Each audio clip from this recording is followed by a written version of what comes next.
Si nous reprenons les élections aujourd'hui, c'est parce qu'il y a eu magouille, il y a eu fraude, il y a eu une complicité de la CENI et des dirigeants locaux. Ils ont organisé ces élections avec beaucoup de milliards pour ne rien faire. Organisé à coups de milliards avec l'introduction de la carte biométrique et l'arrivée d'un nouveau président à la tête de la CENI, les élections législatives et municipales du 2 décembre 2012 devaient être les plus transparentes possibles. Mais à l'arrivée, le constat est mitigé.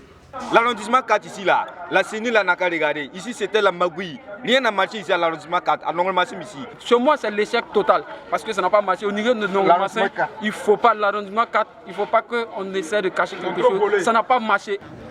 Ce qu'on appelle la CENI au Burkina, ce qu'on appelle Commission indépendante électorale, n'est rien d'autre qu'une branche du CDP.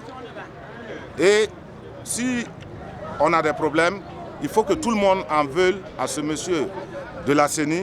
Alors, cette CENI n'est pas indépendante, parce qu'on a vu, si la CENI était indépendante, on a remarqué que même les différents démembrements allaient être bien composés. Mais là, tu arrives, tu trouves que c'est tous des gars du CDP.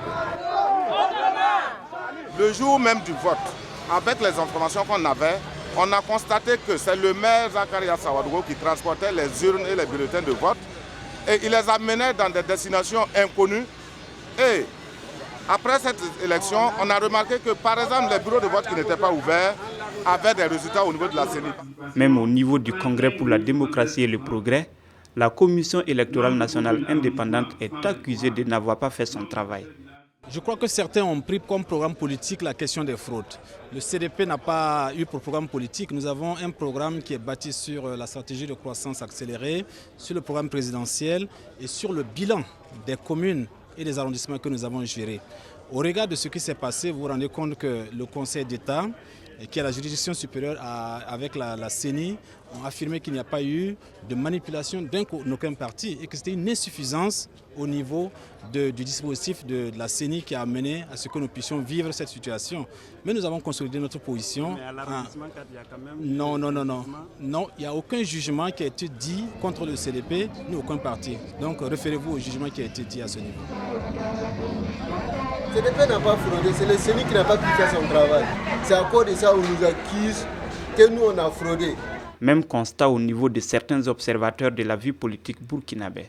Si effectivement aujourd'hui on doit reprendre ces élections dans cet arrondissement-là, c'est vrai qu'il y aurait eu des poursuites contre les auteurs de la fraude, mais au minimum, ça aurait été quand même que le président de la commission électorale indépendante de l'arrondissement ait été remplacé.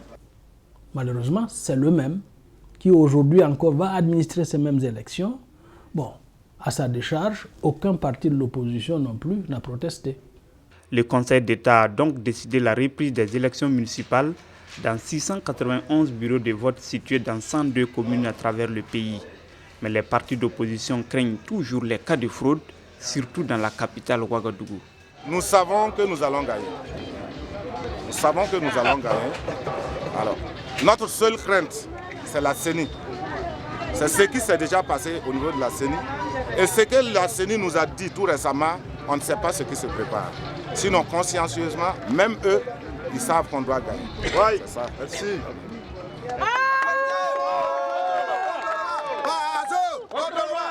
Le 17 février 2013, les électeurs sont retournés aux urnes avec l'espoir qu'il n'y ait plus cette fois-ci de fraude. Ils ont dit qu'il y a les gens qui ont triché. Ah, donc c'est ça, ils ont recommencé, que les gens n'ont pas venu refaire. C'est ça, on est là aujourd'hui. J'espère qu'aujourd'hui, là, ça sera du bien pour toujours. Cette reprise des élections n'a pas connu de grande mobilisation. Seulement 35% des électeurs ont fait le déplacement pour voter. Pour cette reprise, la CENI, tirant les enseignements du scrutin précédent, a mis en place un dispositif de communication avec tous les acteurs. La CENI, pour sa part, a travaillé en toute transparence avec ses démembrements et les autres acteurs dans les localités concernées par les différentes reprises, afin d'aboutir à des résultats incontestables qui reflètent la réalité du terrain.